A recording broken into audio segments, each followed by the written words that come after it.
Hello दोस्तों, चलिए आज के लेक्चर में हम देख लेते हैं cost plus percentage rate contract और उसके साथ साथ कॉस्ट प्लस फिक्स फी कॉन्ट्रैक्ट। अब ये दोनों कॉन्ट्रैक्ट आसानी से समझेंगे, बैठ के आराम से अपने अपने घर, और आपके साथ रहेंगे आपके अपने अविनाश सर। तो देर किस बात की है, फटाफट शुरू कर देते हैं आज का लेक्चर।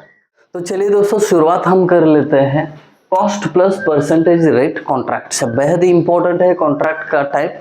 तो अगर आप इंजीनियर बन गए या किसी को आप कॉन्ट्रैक्ट बेसिस पे काम दे रहे हो तो ये चीज़ें आपको जानना बहुत ज़रूरी है। तो ये जानेंगे भी बहुत आसानी से, बट उससे पहले आपने अभी तक चैनल को सब्सक्राइब नहीं किया तो फटाफट कर दीजिए, बहुत अच्छा मौका है। हो गया, बहुत बढ़िया। अब cost plus percentage rate contract, तो यहाँ पे सीधा नाम ही सजेस्ट कर रहा है कि कॉन्ट्रैक्टर को जो मिलेगा कॉस्ट मिलेगा प्लस कुछ सर्टेन अमाउंट ऑफ परसेंटेज जो है वो उसको मिलेगा। तो अब इसमें डिटेल में क्या क्या होता है देखते हैं। Contractor get paid actual cost of work, पहली चीज जितना भी कॉस्ट जाएगा वर्क में वो plus certain percentage of amount for his professional services. ठीक है, उसका जो एक्सपीरियंस प्रोफेशनल सर्विस रहेगा उसके लिए चार्ज करेंगे कुछ सर्टेन परसेंटेज ऑफ अमाउंट में, क्योंकि उससे वो अपना ओवरहेड चार्जेस, जैसे कि अगर उसका ऑफिस का एक्सपेंसेस है या फिर खुद के गाड़ी का एक्सपेंस है, कोई सुपरवाइजर उसने रखा तो उसका एक्सपेंस है, उसका प्रॉफिट है, ये सब वो कहाँ से कवर करेगा, प्रोफेशनल सर्विसेज में। ठीक है, डन।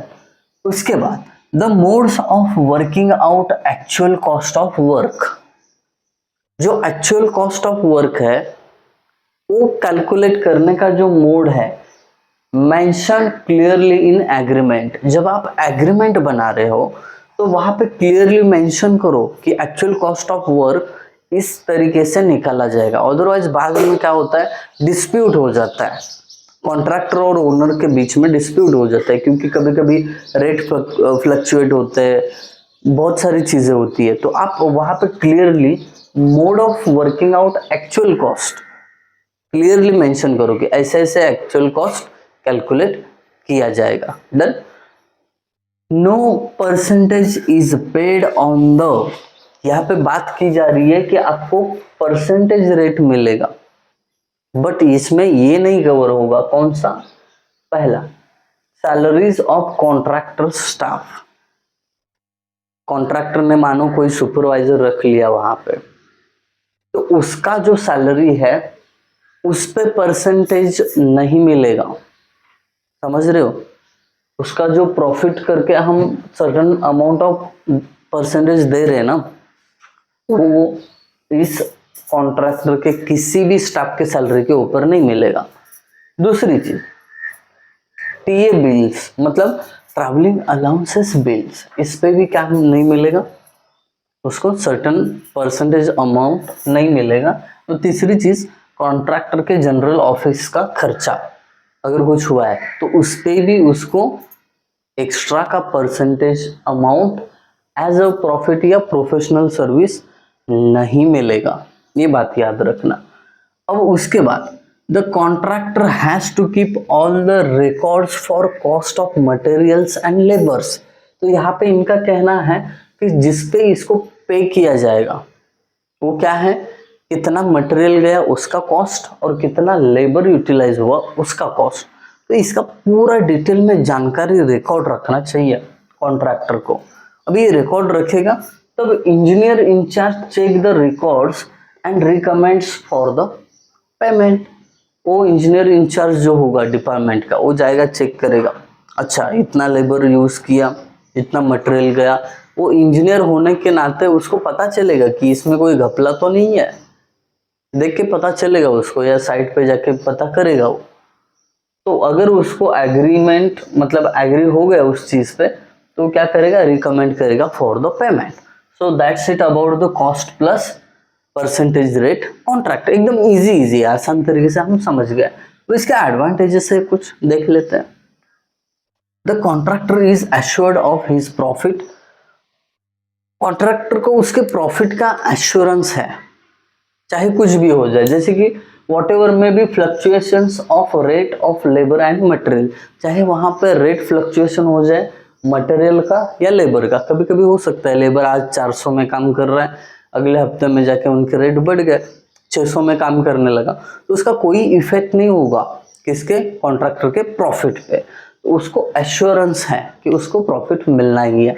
अब ये चीज होने के कारण quality of work assured, contractor को पता है उसका पैसा कहीं नहीं जा रहा है, उसको प्रॉफिट मिलने ही वाला है, तो क्वालिटी का काम करेगा। तीसरा एडवांटेज इसका, dispute due to extra items is eliminated. अगर कोई एक्स्ट्रा का काम हो जाता है तो उस पर कोई डिस्प्यूट नहीं होगा, क्योंकि एक्स्ट्रा काम होगा तो ओनर का एक्स्ट्रा काम होगा, कॉन्ट्रैक्टर ने एक्स्ट्रा काम किया है तो उसका परसेंटेज ऑफ अमाउंट उसको एज अ प्रॉफिट मिलने वाला है। सो दोनों को कोई तकलीफ नहीं है। सुटेबल फॉर प्राइवेट वर्क्स, ये जो चीज है प्राइवेट वर्क्स के लिए सुटेबल होती है। Done, okay. डिसएडवांटेजेस क्या है, total cost of the work not known till the completion of work, कितना खर्चा आएगा ये काम कंप्लीट होने तक पता ही नहीं चलता है। दूसरी चीज, there is possibility of fictitious bill prepared by contractor, मतलब फेक बिल, ठीक है, वो खुद से बढ़ा के बिल बना सकता है, ये प्रॉब्लम हो सकता है। Not suitable for government works, government work के लिए काम नहीं करेगा, क्यों, क्योंकि यहाँ पे कॉन्ट्रैक्टर तो पूरा गवर्नमेंट बेच के खा जाएगा, कोई कंट्रोल ही नहीं रहेगा उस पर, इसके लिए गवर्नमेंट वर्क्स के लिए सुटेबल नहीं है, क्योंकि वहां पे वो अपने मन से कितना भी क्वांटिटी बनाए, जैसे प्राइवेट वाले खुद ओनर देखते हैं ना, वैसा गवर्नमेंट में नहीं देखेंगे ना दोस्त, इसके लिए that's it. Cost plus fixed fee contract, इसका ही सब टाइप है। आप नाम देख के आपको लगेगा कि ज्यादा कुछ डिफरेंस रहेगा नहीं, बट है डिफरेंस, बता देता हूं।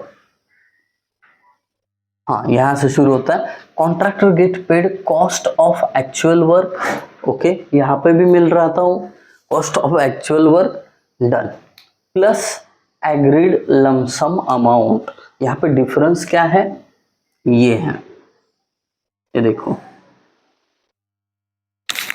Lump sum amount cost plus lump sum amount है, यहाँ पे क्या है, cost plus certain percentage of amount, मतलब जितना खर्चा आएगा उसका परसेंटेज, समझो 10 लाख का काम हुआ तो 10% उस पे मिलेगा, ठीक है। बट यहाँ पे क्या है, 10 का हो या 20 लाख का काम हो, जो लमसम अमाउंट उन्होंने एग्री किया है म्यूचुअली, उतना ही कॉन्ट्रैक्टर को मिलने वाला है। डन, आगे देखते हैं। Contractor has to recover overhead charges through this lump sum amount, यहाँ पे कॉन्ट्रैक्टर को जो लमसम अमाउंट मिल रहा है उसमें से ही उसके ऑफिसेस के एक्सपेंसेस, अगर कोई एक्स्ट्रा का स्टाफ अपॉइंट करता है उसका एक्सपेंस इसी लमसम अमाउंट से कवर करना होता है, या उसका प्रॉफिट हो। The contractor receives a fixed fee irrespective of the cost of work, मतलब यहाँ पे जो भी फिक्स फी मिल रहा है कॉन्ट्रैक्टर को, जो लमसम अमाउंट बोला था हमने फिक्स फी, इसका कोई नाता नहीं है कि आपके काम का खर्चा कितना आ रहा है। समझो काम 20 लाख का हुआ है तब भी आपको 10,000 ही मिलना है, काम 30 लाख का हो फिर भी आपको 10,000 ही मिलने वाला है, क्योंकि लमसम अमाउंट पे ही आपने क्या किया था, एग्री किया था, उसी को आपने कॉस्ट प्लस फिक्स फी कॉन्ट्रैक्ट बोला था, ठीक है। ये डिफरेंस है इसमें और इसमें, समझने की कोशिश करो। अब कुछ एडवांटेजेस है इसके देखते हैं। As contractor get fix fee, ठीक है, to recover his overhead charges and profit he will work the speedily, complete the work speedily, उसको फिक्स अमाउंट मिलने वाला है, 10,000 मिलने ही वाला है, तो वो चाहेगा कि 10,000 मुझे कमाने के लिए 2 महीने से बेटर होगा कि 1 महीने में ही कमा लूँ मैं, तो काम फटाफट फास्ट करेगा वो। Dispute due to extra work is eliminated, extra work के कारण डिस्प्यूट होने का कोई संबंध ही नहीं आता है, क्योंकि अगर उसने एक्स्ट्रा काम किया तो कॉस्ट ऑफ लेबर का और मटेरियल का उसको मिलने ही वाला है। Disadvantages, no incentive for the contractor to carry out work efficiently and economically, जैसे यहाँ पे था अगर कॉस्ट ऑफ वर्क बढ़ गया तो परसेंटेज ऑफ अमाउंट इसका प्रॉफिट का बढ़ जाता था, बट यहाँ पे कैसा है, फिक्स अमाउंट है, ये लमसम अमाउंट है, इतना ही लेना है, भले उसका काम बढ़ गया या इकोनॉमिकली हो गया, इसको कोई फायदा नहीं है, मतलब इंसेंटिव नहीं है। इसके लिए क्या करेगा, ये काम कैसे भी करके स्पीडीली निपटा के खत्म कर देगा। दूसरी चीज, not suitable for government work. Government के काम में तो बहुत बड़ा रिस्क है, कोई होल्ड ही नहीं रहेगा, तो इसके लिए गवर्नमेंट वर्क्स को ये अप्लाई नहीं कर सकते। तो that's it about the these two contract methods. I hope you guys got understood thoroughly these two contracts. सबको समझ में आया हो तो एक कमेंट के थ्रू मुझे बता देना आपको वीडियो कैसा लगा। Thank you guys for watching video. Thank you so much.